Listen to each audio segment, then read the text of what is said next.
Hey, it's Wednesday, which means it's brand new comic book day. New comics are hitting the shelves all across the world, digitally, physically. It's like the best day of the week because it's new comic book day. And Marvel hooked us up with this trade. It's Venom Volume 2, The Land Before Crime, the latest series of Venom out from Marvel. This one's actually pretty interesting. So it collects issues 150 from 153 by Mike Costa, Robbie Thompson, David Michelinie, Trad Moore, Gerardo, Sandoval, Ron Lim, Felipe Sobrero, Dono Sanchez Elmara, and Lee Lawfridge. Eddie Brock is back as Venom. That's kind of the big news off of this. And there's, of course, the 150 issue, so that's kind of a bunch of short stories in one issue. And then the kind of first arc of the series. I'm going to go with the first arc. We're going to start with there. It basically feels like a weird Teenage Mutant Ninja Turtles mutant thing going on. I don't want to spoil it, but, you know, involves with mutants and they in the sewers. So that's kind of odd. Like, it definitely does not feel like a Venom comic, but it's kind of an interesting twist to that. So if you would like the idea of Venom mixed with a little TMNT mutanimals, maybe you would dig it.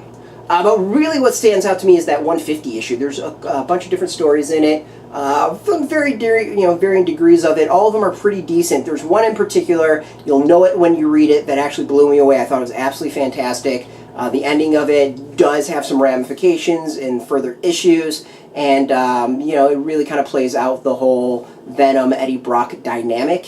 And yeah, I really don't want to spoil it to basically go into it, but I think it's fantastic, like way better than I expected a Venom comic to be.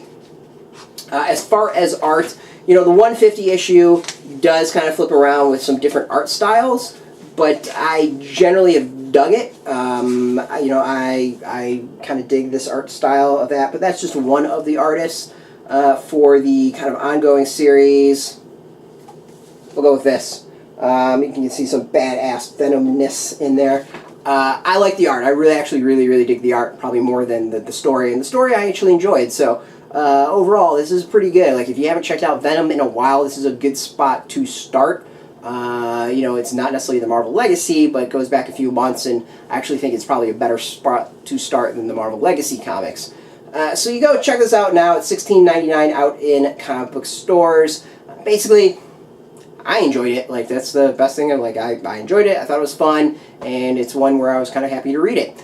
So if you want this, you can go get this in comic book stores today. Marvel's hooked us up with this, so I want to thank Marvel again. I like to be transparent as to what we get for free. First and foremost, you should go get this at comic book shops. We've got a link beneath this. You put in your zip code. I'll tell you if a shop's near you. If there's no shop near you, we've got some affiliate links that you can go purchase. And they are affiliate links, so we do get a small percentage of that. But by doing that, you help support our site, so thanks so much. Now, if you're into Venom, Spider-Man, comics, Marvel, you should check us out every single day at graphicpolicy.com. We're on Twitter, Facebook, YouTube, Tumblr, all at Graphic Policy, keeping it nice and consistent. Until next time, make my Marvel, and keep it geeky. Hey, thanks for watching the previous video from Graphic Policy Television. Just by watching, you help support our site. Thank you so much. Now, if you're watching these videos, you probably care about geeky things like movies, television, comic books, toys, games, video games, you name it. You can go and subscribe right now to our YouTube channel to stay in touch and catch all the new videos, or check out our website at graphicpolicy.com. There's a nice link on this end of the video. But as always, thank you for watching. Keep on rocking and keep it geeky.